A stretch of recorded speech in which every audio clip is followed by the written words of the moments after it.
El 23 de diciembre de 1989, la noticia estaba fechada en Rumanía.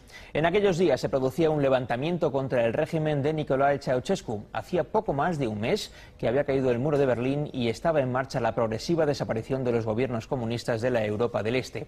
Pero Ceausescu se resistía hasta esa Navidad de hace hoy 20 años. Es nuestra noticia de la historia.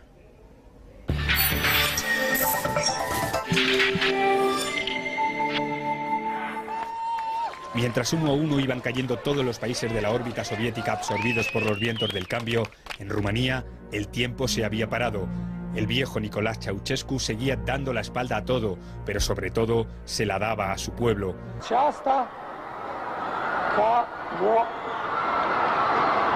Aquel 21 de diciembre de 1989 no salía de su asombro cuando escuchaba abucheos en lugar de aclamaciones. Era el principio del fin de su dictadura iniciada en 1967. 4 días antes de ese discurso había ordenado la represión de una manifestación en Timișoara en la que murieron 100 personas y los rumanos no estaban dispuestos a aguantar más. El pueblo dijo basta y una parte del ejército apoyó aquel levantamiento popular.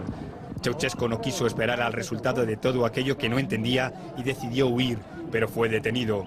Un tribunal militar le condenó a muerte junto a su mujer y fue fusilado. La imagen del cadáver de Ceausescu dio la vuelta al mundo. Ahora, 20 años después, Rumanía recuerda su pasado.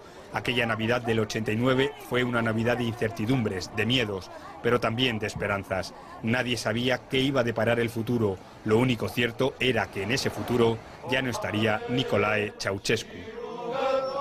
En aquellos días de hace 20 años, la noticia de la caída de Ceausescu era la apertura de los informativos de todo el mundo. También lo era de los programas de televisión española.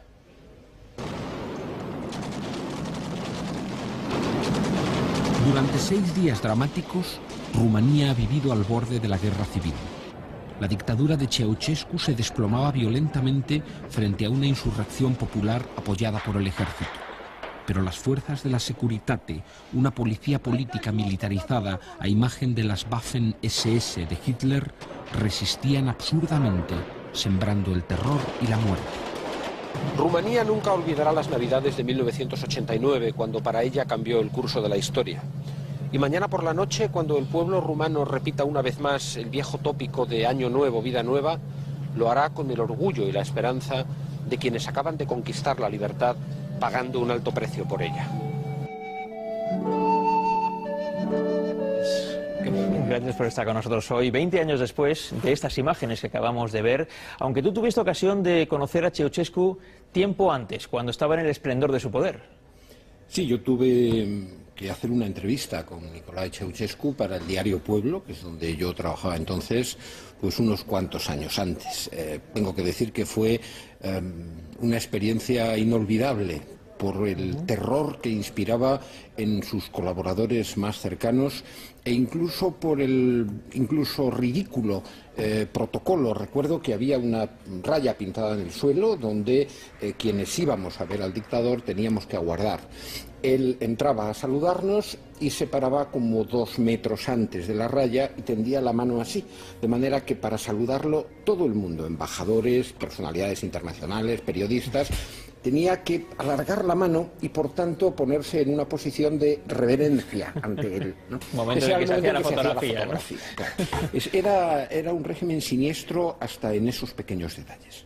¿Cómo vivía la gente en aquella época en la que conociste a Ceausescu? Luego hablaremos de cómo estaban las cosas en el año 1989 cuando cae el régimen, pero años antes, ¿cómo estaba el país? Yo recuerdo un país en el que nadie se atrevía a hablar en voz alta en la calle, un país en el que faltaba absolutamente de todo, en el que cuando se corría la voz de que vendían chocolatinas en algún sitio, se formaba una cola tremenda, ¿no? Un país asustado y resignado, un país sometido, en definitiva, a un régimen stalinista tremendo, que mantenía un control social férreo y por eso fue imposible una transición pacífica como ocurrió en otros países socialistas con un sistema más inteligente, ¿no? Tuvo que haber la explosión de ira que hubo en los últimos días. ¿Y cómo estaba Bucarest, la capital, el día que llegaste allí hace ahora 20 años? Bueno, yo llegué a Bucarest 24 horas antes de que llegaras tú, porque nos conocimos allí, teníamos los dos entonces el pelo negro. Pues entramos cruzando la frontera tranquilamente en una furgoneta de alquiler, porque recordarás que la Guardia Fronteriza había bajado ya los brazos, ¿no?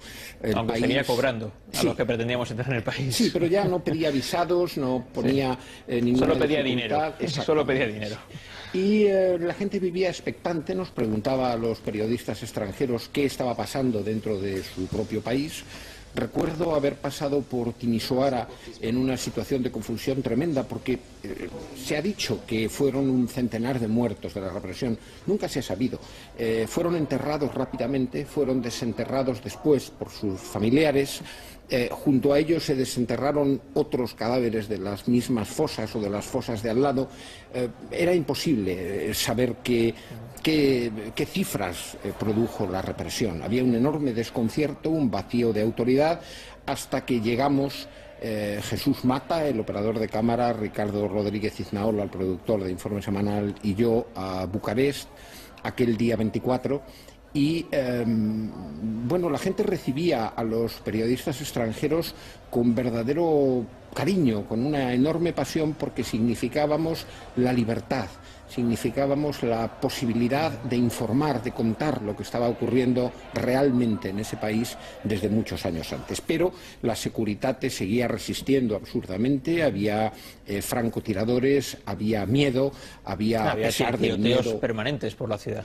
Sí, sí, tú recordarás por las noches incluso. Sobre todo en las cercanías de la televisión, que fue tomada por los que se levantaron contra el régimen, ¿no? Sí, sí, y recordarás pues aquellas ensaladas de tiros nocturnas que nunca sabíamos de dónde venían, desde algunos edificios cercanos a la televisión, a los hoteles, etcétera. Tardó en aclararse el panorama un par de días, hasta ese juicio macabro, irregular, injusto contra Ceausescu, porque aunque Ceausescu fuera un tirano y fuera el responsable de una represión brutal y del terror de Estado, hasta el más culpable de los verdugos tiene derecho a un juicio justo. Y tiene derecho a la vida, a que no se le aplique, y menos de la manera que se le aplicó a Ceausescu y su mujer, la pena de muerte. Ha habido discusión sobre lo que pasó en Timisoara, y también ha habido discusión sobre qué pasó realmente con aquel levantamiento. Si fue un levantamiento popular o fue un levantamiento provocado por personas que estaban dentro del régimen y que querían acabar con Ceausescu. ¿Qué nos puedes decir tú sobre esto, Vicente? Tal vez fueran las dos cosas a la vez. Que aquel descontento popular, viendo que se estaban derrumbando los sistemas estalinistas de alrededor, hiciera que la gente del régimen, más próxima incluso a Ceausescu, decidiera que había que poner fin a aquello. El hecho es que Ceausescu fue detenido y juzgado por los suyos, y que los culpables de grandes crímenes de Estado han seguido en sus casas e incluso dedicados a la política tranquilamente. Claro que los españoles tampoco nos podemos escandalizar de eso, porque los verdugos del franquismo también se fueron de rositas. Hubo unos días, o por lo menos unas cuantas horas, bastantes horas, en las que no se supo el paradero de Ceausescu. Hemos visto antes las imágenes de ese discurso que daba el día 21, con mucha gente que había sido llevada, casi toda ella a la fuerza, a ese discurso, pero que empezó a protestar. Tuvieron mucho miedo, se llevaron a Ceausescu de hoy, estamos viendo de nuevo las imágenes. De repente se dejó de saber dónde estaba Ceausescu, hasta que de repente se ven las imágenes emitidas por televisión del juicio y del cadáver de Ceausescu. ¿Qué pasó en ese tramo? Bueno, parece que fue detenido por los suyos. Se organizó un juicio en el que ni él ni su mujer nunca supieron realmente lo que estaba ocurriendo. Eran incapaces de aceptar esa realidad, eran incapaces de aceptar que habían perdido el poder absoluto que tuvieron durante tantos años, ¿no? Fueron juzgados en una pantomima y fueron fusilados rápidamente con unos rituales siniestros a su alrededor. Aquello fue filmado con una pequeña cámara y después fue vendido, no facilitado, sino vendido a las televisiones extranjeras. Alguien ganó mucho dinero aquel día. Sí, y fue uno de los espectáculos políticos más siniestros del final del siglo XX. Antes hablábamos de la situación en el edificio de la televisión rumana, que fue un punto fundamental en esa rebelión. Allí se encerraron, consiguieron tomar la televisión algunos de los miembros de lo que quizá al final acabó siendo el nuevo gobierno de Rumanía.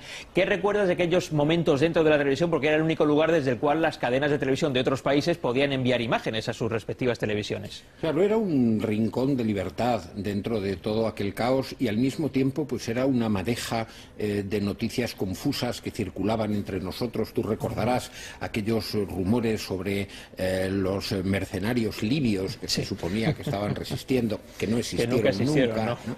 Era pues esos momentos de tremenda confusión, pero aquello fue un islote que permitió el que la información de lo que estaba ocurriendo pudiera salir al exterior.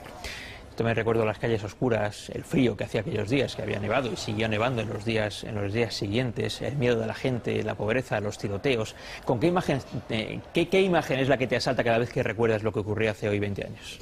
Yo recuerdo dos cosas. Una, la gente llorando en los cementerios. Aquellos modestos ataúdes de madera sepultados uno tras otro de las víctimas de la represión, de aquellos valientes que se habían echado a la calle a provocar el cambio histórico.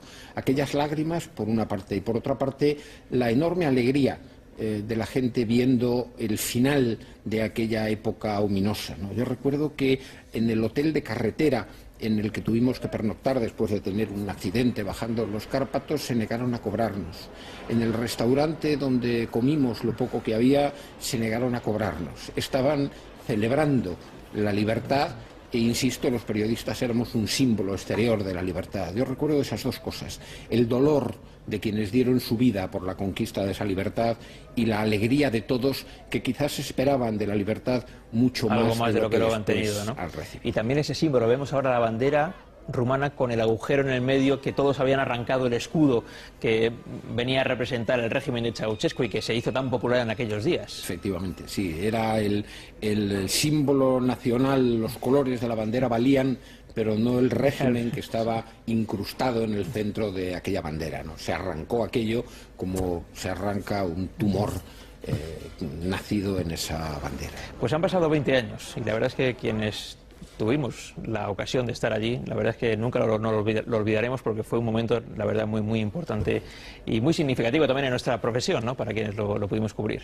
Sí, bueno, era el final de toda una época de Europa partida en dos, que se inicia con la caída del muro de Berlín y después, uno tras otro, de los distintos caminos que siguió cada país en ese rumbo a la libertad, que desgraciadamente ha sido muchas veces la libertad de empresa más que la libertad soñada por aquellos pueblos. Vicente Romero, muchas gracias por compartir tus recuerdos con nosotros. Buenas noches.